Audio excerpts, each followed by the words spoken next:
Tyson don't who wins, and that's brutally honest. I couldn't give a toss who wins. I'm not going to go home and have a wank about it. Whoever wins, am I?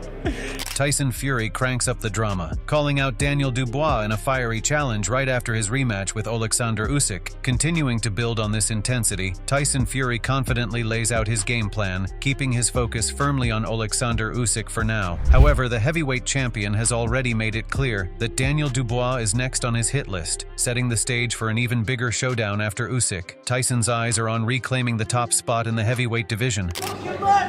And that's it, so it's... You fight Dubois. Yeah, what happens then? I've got to fight my man, haven't I? Yeah. Rabbit. And I'm going to take all my belts back once again.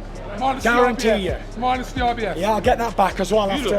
When I fight Usyk in December and beat him, I'll reign all the belts that I should never have lost. And then I'll fight the Dubois. Similarly, Daniel Dubois reflects on how winning in front of Tyson Fury makes his victory even sweeter. He identifies Fury and other top heavyweights as his next targets, expressing a strong desire for a rematch to right past wrongs. Daniel emphasizes that this victory marks the start of his journey to set things right in his boxing career. To start my journey, this is start for me. It makes it that much sweeter doing it in front of Fury and Usyk as well, because those guys are now eyeing up you as their next opponent. Yeah, they're my targets now. I want to get my rematch and put the wrong right and God bless and just come through it. Further emphasizing his journey, Dubois boldly claimed, this was the birth of a megastar, I believe, tonight. Went in there, took Joshua's power in there as well. Yeah, people were saying I was going to get knocked out. Who got knocked out? And then, I done the business. I'm just glad I proved everyone wrong, but this is the start of my journey. Meanwhile, Frank Warren keeps it real, admitting he's in a tough spot when it comes to Fury and Dubois facing off. Managing both fighters is like having two lions in the same cage. He's not too keen on making them clash, but he's no puppet master.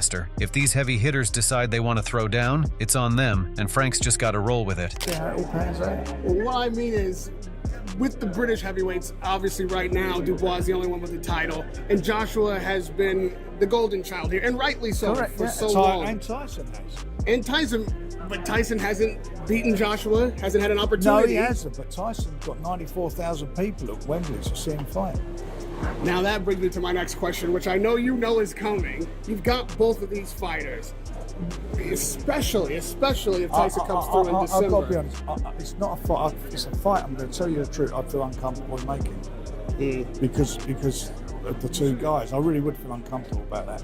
But if some down the line, if they felt they wanted to go down in that, do that, that's their choice. That said, Warren deftly dodges the question of who would win between Fury and Dubois, not wanting to stir the pot too soon. He's all about taking things one step at a time, saying Fury needs to focus on his next fight first. Frank didn't get a chance to chat with Fury ringside because he was hanging back, sitting in a corner, and just soaking it all in. He was right there with his team, keeping the focus on the fight at hand and giving his support from the sidelines. It's all about staying in the moment and not getting too ahead of things. Adding to the uncertainty, boxing promoter Eddie Hearn dropped the news that Joshua's got a rematch clause to run it back with Daniel Dubois for the IBF heavyweight belt. Hearn didn't say if AJ's gonna pull the trigger on it right away, but he's gotta think this one through after getting dropped a few times in just 5 rounds. Eddie's take? Yeah, I'm sure he'll go for the rematch. No doubt about that, but he needs a breather. It's a risky fight, and Dubois is riding high on confidence, but AJ believes he can hurt him, believes he can take him. Still, you gotta give props to Dubois. He showed up and delivered big time. Moreover, Tyson Fury went wild after watching Anthony Joshua get dropped by Daniel Dubois at Wembley, throwing a wrench in what could have been a blockbuster showdown between the two British heavyweights. Fury, sitting ringside, didn't hold back, ripping into Joshua and blasting, "Listen, that's cost me $150 million, the silly." Of course it has. Fury was banking on a doubleheader in Saudi and London, but Joshua's flop threw a massive spanner in the works. Still, the Fury versus Joshua dream ain't completely dead, especially if Fury catches and loss in his rematch with Usyk. Joshua's promoter, Eddie Hearn, kept the door open, saying, "I don't see it being a fight that ends his career. We may end up fighting the loser of that fight, maybe if it's Tyson Fury." Joshua's crew is grinding to keep his career afloat, eyeing a rematch with Dubois and whatever other shots they can line up to keep the big man in the game. When asked about taking a loss to Usyk, Tyson Fury straight up refused to give him any props. Even with the loss, Fury wasn't sweating it, especially with that fat paycheck in his pocket. Fury added, "It is what it is, it's over now. They've took my virginity unfairly. It'd probably feel weird if I'd done it for $50, but considering I got broke in for a lot of money, it doesn't really matter." Shifting the perspective, Eddie Hearn thinks Alexander Usyk got a slight edge in the rematch with Fury. He respects Fury's skills, but believes Usyk's speed and ring smarts could tip the scales. Still, he knows Fury's unpredictability makes anything possible in the ring. In the media, how do you see the rematch playing out when those two face off? I think Usyk's a favourite in a rematch, but Tyson Fury can definitely win that fight. You know, a lot depends on physically what that fight took out of both men. Eddie Hearn also analyzed the aftermath of the first Usyk versus Fury clash, highlighting how it could impact the rematch. He points out that the fight took a toll on both fighters. Usyk, known for his stamina and precision, was clearly worn out by the end, showing the effort he needed to pull off the win. Meanwhile, Fury, despite his tough guy rep, took some serious shots, especially in the 9th round, leaving him bruised and battered. Hearn believes this sets the stage for an even more intense rematch. Similarly, Hearn reflected on the Joshua versus Dubois fight. Eddie acknowledged that AJ made some mistakes during the bout. However, even with those errors, he still believed AJ had a chance to secure the win. Shield, even when he didn't have his legs, he was trying to land the right hand and he was trying to find a way back in the fight. And remarkably, as bad as he performed tonight, there was many as mistakes that he made, he still could have won the fight. You know, 4th round he hurt Dubois, 5th round Dubois' legs buckled, and at that point I think this is going to be one of the greatest comebacks I've ever seen. But walked on to a crushing right hand, and unfortunately there was no getting up from the last one. On the flip side, boxing manager and promoter Frank Warren believes Tyson Fury's recent defeat has only ignited his competitive spirit. Warren claims this loss might be the spark that unleashes an even more dangerous version of Fury in the rematch, suggesting that the setback has fueled his fire like never before. Look, he's a very competitive guy, and he trains conscientiously all the time. Well, he certainly has done in the second phase of his career, you know, since he'd come back and become champion again, and up until the loss. You know, he knows what he's got to do. He's a very sensible guy. It was a very close fight last time out. No matter what anybody says, that's what it was, a split decision.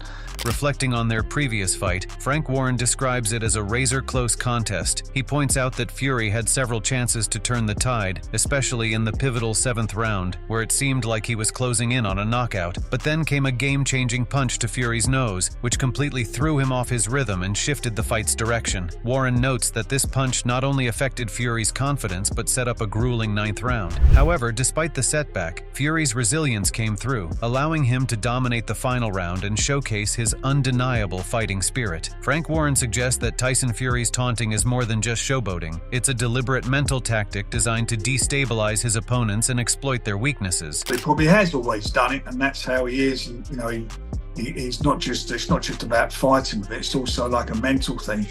And the end of that 7th round, and coming to the end of that 7th round, I mean, I generally felt, as did everybody around us, and they weren't all Tyson fans, by the way, there was some Usyk, but they all felt that, you know, he was getting to him, and there was a view that he could get him out in the next round. But in addition, boxing analyst Teddy Atlas says straight up, heart beats skill every time. Dubois wasn't just fighting for cash, he was fighting for his soul. With that kind of hunger and a sharp jab, he kept Joshua on lock, proving that when you've got fire in your belly, you're a real threat. He fought those 2 fights. He didn't fight it. I believe he would have fought him for free. Yeah, I said it. That's what I said all week, because he wasn't fighting for money. He wasn't fighting for record. He was fighting for his soul. He was fighting for the right to look in the mirror and like what was looking back at him. He was fighting to be able to walk down the street and feel like a man. That's what. And when you find that, when you get to that point where you fortify yourself that way, you are dangerous. You are powerful. And what was the one thing I said? Even though at the end they picked up, I said it's going to come down. Will versus skill, baby, and Will won, and Will win. Will always win. We'll always win. Teddy also called out Joshua's repeated mistakes, particularly his habit of backing up with his hands down like he's trying to dodge a bullet by walking backwards. It's like standing on train tracks when the train's coming at you. Dubois saw it and didn't waste a second. He followed Joshua, closed the gap, and lit him up. Teddy says Joshua's been pulling this move for a while, and this time it cost him big. Even though Joshua tried to rally in the last round, he got sloppy with that uppercut, and Dubois shut it down quickly. It's like Joshua made the same mistake one too many times, and Dubois made him pay. Atlas added, he improved by coming in behind the jab instead of walking in naked. He came in behind a hard jab that cleared the path, that kept Joshua defensive, that kept Joshua's right hand in his pocket. His chin was better than Joshua's. Joshua didn't handle him as well. On a similar note, former boxer Tony Bellew noted Fury's size as a critical factor in the rematch with Usyk. Bellew's convinced that with Fury's massive frame and reach, he's a straight-up problem for anyone in the ring, even Usyk. 20 stone and 6'9". I've told you what I'd do. I'd fucking invade Russia. But I'm not that big and I'm not that heavy. So, like, I don't know if I could ever lose if I was that big. I'm just going to be quite controversial. I would never lose if I was that big.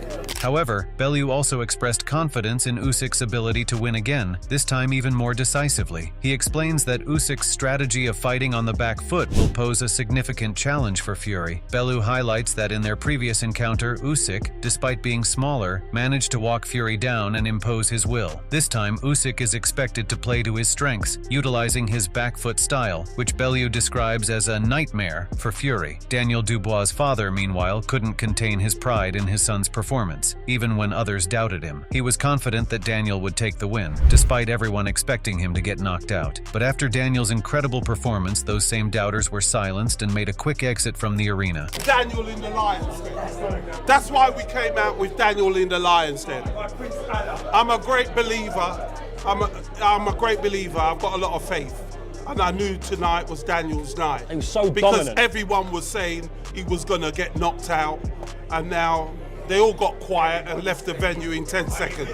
Finally, Joe Joyce, who was caught off guard by Dubois' win, gave him due credit for his performance, saying he didn't expect it. But he gave Dubois props for throwing some heavy shots and putting Joshua under real heat. Joyce was impressed with how Dubois controlled the fight with those big punches. In his words, "I'm lost for words, but there's some heavy leverage there, and what a win for Daniel. He hit him with some big shots and had him in trouble quite a few times. Yeah, great fight." So, what do you think? Can Fury reclaim his throne and avenge his loss to the relentless Alexander Usyk, or Usyk outmaneuver him again? Drop your predictions in the comments below, and don't forget to hit that like button and subscribe for more fight breakdowns and predictions.